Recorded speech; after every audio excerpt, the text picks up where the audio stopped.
Hello दोस्तों, आप सभी का स्वागत है आपके अपने यूट्यूब चैनल यूपी पाठशाला पर। मैं दीपक पाल। जैसे कि आप सभी जानते हैं कि एक सुपर टेट के लिए विज्ञान की श्रृंखला चल रही है, उसमें मैं आपको प्रैक्टिस सेट लगभग 16 से 17 करा चुका हूं और ये नेक्स्ट प्रैक्टिस सेट है। अगर आपने वो सभी नहीं देखे हैं तो हमारी प्लेलिस्ट में जाकर देख लीजिए, काफ़ी बेनिफिट आपके लिए सुपर टेट में रहेगा। तो इसी प्रकार अपना शुरू करते हैं वही नेक्स्ट प्रैक्टिस सेट, और इसमें आपको जीव विज्ञान के महत्वपूर्ण प्रश्न मिलने वाले हैं। तो दोस्तों देखते हैं पहले क्वेश्चन। आरएनए एक का मुख्य कार्य है। जो आरएनए होता है इसका मुख्य कार्य क्या होता है, बताइए भाई। आरएनए का चार ऑप्शन आपके सामने स्क्रीन पर है।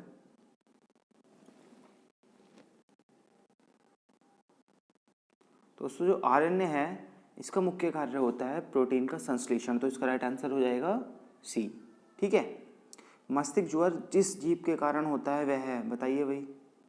जीवाणु है, कुत्ता है, कबूतर है, सुअर। आप जानते हो मस्तिष्क ज्वर कौन से उससे होता है? एनाफिलिज्म, मच्छर हो गया, इस टाइप से बहुत सारे ऑप्शन है यार। वो किस चीज़ के अंदर आते हैं आपको बताना है।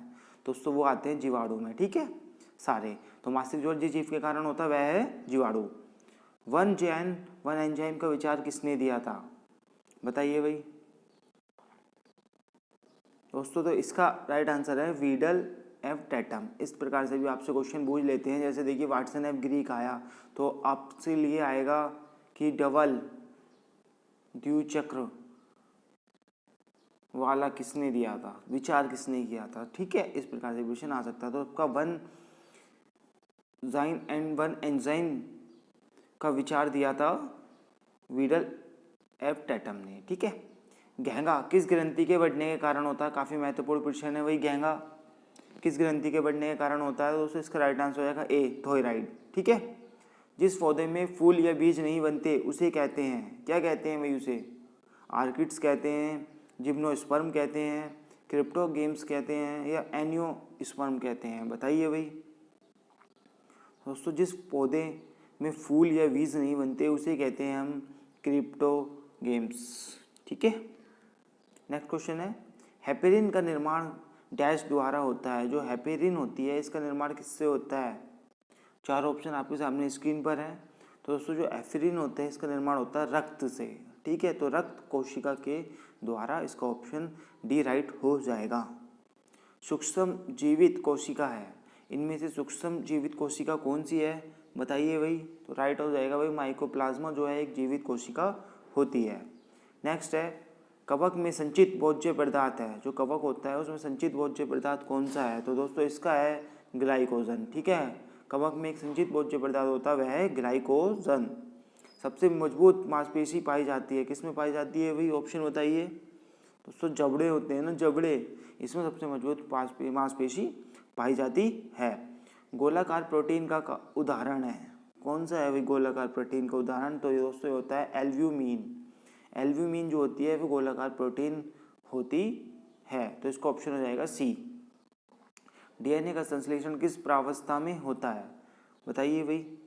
तो दोस्तों डीएनए का जो संश्लेषण होता है वह इंटरफेज प्रावस्था में होता है। तो ए ऑप्शन राइट हो जाएगा। एंजाइम की सर्वाधिक संख्या कहाँ पाई जाती है? जो एंजाइम होते हैं इनकी सर्वाधिक संख्या पाई जाती है दोस्तों सर्वाहारी में। ठीक है। एंजाइम की सर्वाधिक संख्या पाई जाती है सर्वाहारी में। बुढ़ापे के अध्ययन को क्या कहते हैं? बुढ़ापे के अध्ययन को बताइए भाई। बुढ़ापे के अध्ययन को कहते हैं हम जेरेंटोलॉजी। क्या कहते हैं? जेरेंटोलॉजी। ठीक है। ये अध्ययन भी आपसे कभी कभी पूछ लिए जाते हैं। तो इसका ऑप्शन हो जाएगा सी। यकृत के अध्ययन को क्या कहते हैं भाई, क्या कहते हैं बताइए। दोस्तों यकृत के अंतर को कहते हैं हम हेप्टोलॉजी। तो इसका बी ऑप्शन राइट हो जाएगा, हेप्टोलॉजी। यकृत के अध्ययन को और बुढ़ापे के अध्ययन को जेरेंटोलॉजी। मनुष्य के शरीर में सर्वाधिक पाया जाने वाला प्रोटीन है, बताइए भाई। काफ़ी महत्वपूर्ण प्रश्न है, इंपॉर्टेंट डाल लेना। मनुष्य के शरीर में पाया जाने वाला सर्वाधिक पाया जाने वाला प्रोटीन, तो इसका हो जाएगा कोलोजन। क्या? कोलोजन। लाइसिन होता है, क्या होता है भाई? एमिनो अम्ल होता है, एंजाइम होता है, विटामिन या ग्लूकोज, बताइए भाई। तो दोस्तों ये होते हैं एमिनो एसिड, एमिनो अम्ल, लाइसिन। ठीक है। लाइकेन में पाया जाने वाला शैवाल प्राय होता है नीला, हरा, लाल, हरा, भूरा, बताइए भाई। दोस्तों नीला हरा शैवाल, ठीक है, लाइकेन में जो पाया जाता है। अधिकांश एंटीबायोटिक दवाइयाँ बनती हैं, किससे बनती हैं भाई अधिकांश एंटीबायोटिक दवाइयाँ? तो दोस्तों ये बनती हैं बैक्टीरिया से। सही है, तो सी ऑप्शन इसका राइट हो जाएगा। यकृत किस रूप में भोजन को संचित करता है? यकृत जो होता है लीवर हमारा किस रूप में करता है? तो ऑप्शन देख लीजिए चारों, तो इसका राइट आंसर हो जाएगा दोस्तों बी, ग्लाइकोजन। क्या हो जाएगा? B, glycogen.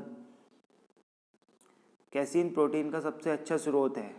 बताइए भाई, दूध है, मांसपेशी है, मांस है या अंडा है? दोस्तों जो कैसीन प्रोटीन होती है तो सबसे अच्छा उदाहरण होता है दूध, तो ए ऑप्शन राइट हो जाएगा। तंत्रिका तंत्र के अध्ययन को क्या कहते हैं भाई? तंत्रिका तंत्र के अध्ययन को क्या कहते हैं? दोस्तों तंत्रिका तंत्र जो होती है इसके अध्ययन को कहते हैं हम न्यूरोलॉजी।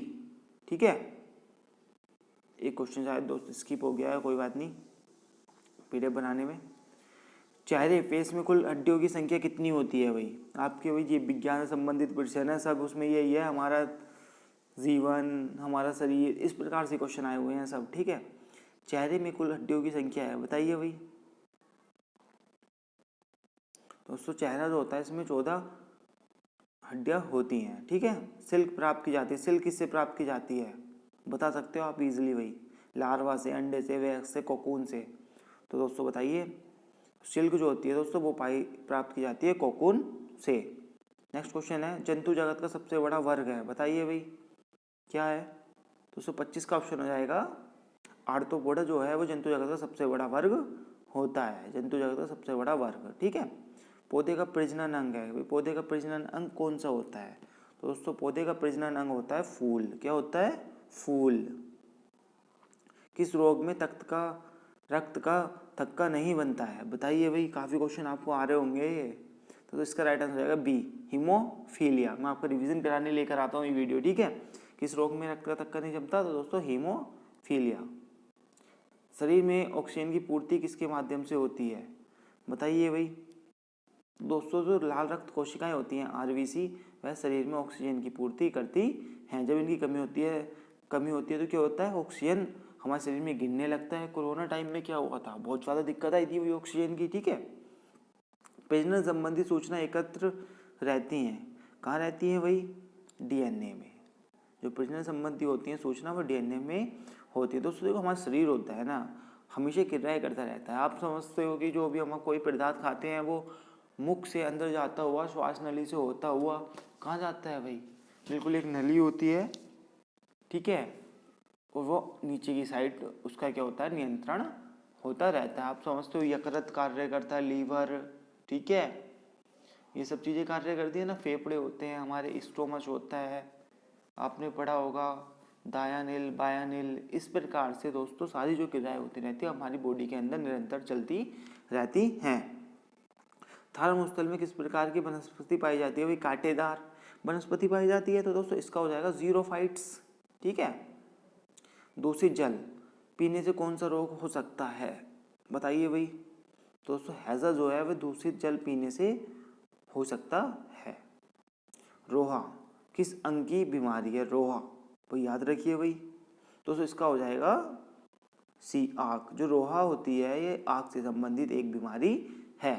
हार्ट अटैक का कारण है, बताइए भाई हार्ट अटैक का कारण क्या होता है? आजकल बहुत हार्ट अटैक आ रहे हैं। तो दो कोलेस्ट्रॉल, जो हमारे दिल के अंदर बहुत ज़्यादा तली हुई चीज़ें पदार्थ जमा होते रखते हैं, उस कारण से क्या होता है? जो हम अप्रदूषित खाना खाते हैं ना उसके कारण ये होता है, तो कोलेस्ट्रॉल हो जाएगा। मानव रक्त में प्लाज्मा कितने प्रतिशत होता है भैया? प्लाज्मा बताइए और मुझे ब्लड ग्रुप में बता देना कि ब्लड कितना पाया जाता है। ठीक है, तो दोस्तों प्लाज्मा जो होता है उसका राइट आंसर हो जाएगा, बताइए भाई प्लाज्मा कितने परसेंट पाया जाता है? ये क्वेश्चन मुझे डाउट लग रहा है, अगर आपको राइट पता है तो आप बताइए। ठीक है, वैसे राइट आंसर इसका है दोस्तों 65%। ठीक है, फिर भी अगर मुझे थोड़ा डाउट लग रहा है तो आप बताने की कृपा कीजिए। ओके, एंजाइम सहायक होते हैं। एंजाइम किस में सहायक होते हैं भाई? एंजाइम होते हैं भोजन के पाचन में सहायक होते हैं। बी ऑप्शन राइट हो जाएगा। टिबिया नामक अस्थि मानव शरीर में कहाँ पाई जाती है? बताइए भाई, तो इसका राइट आंसर हो जाएगा टांग में। जो टिबिया नामक अस्थि है वह मानव की टांग में पाई जाती है। पौधों के रोगों का अध्ययन होता है। पौधों के रोगों के अध्ययन को क्या कहते हैं भाई? तो दोस्तों इसे कहते हैं रोग विज्ञान में। ठीक है, पिट्यूटरी ग्रंथि स्थित होती है, कहाँ होती है भाई? बहुत अच्छा क्वेश्चन है। मस्तिष्क में, ठीक है। कौन सा विटामिन दूध में नहीं पाया जाता, ये भी बहुत अच्छा क्वेश्चन है भाई। तो कौन सा विटामिन नहीं पाया जाता है भाई, विटामिन सी जो होता है वो दूध में नहीं पाया जाता है। हमें धूप किससे मिलती है, विटामिन डी से मिलती है। और कार्बोहाइड्रेट्स में आते हैं, क्या आते हैं भाई, कार्बोहाइड्रेट्स में स्टार्च और शर्करा। जो कार्बोहाइड्रेट्स होता है वह स्टार्च और शर्करा से मिलकर बना होता है। दोस्तों आशा करता हूँ कि आपको काफ़ी महत्वपूर्ण ये प्रश्न लगे होंगे। तो इसी प्रकार की वीडियो पाने के लिए आप हमारे चैनल को सब्सक्राइब कीजिए और अपने दोस्तों में ज़्यादा से ज़्यादा वीडियो को शेयर कीजिए। धन्यवाद, मिलते हैं इसी प्रकार से अगले लेक्चर में।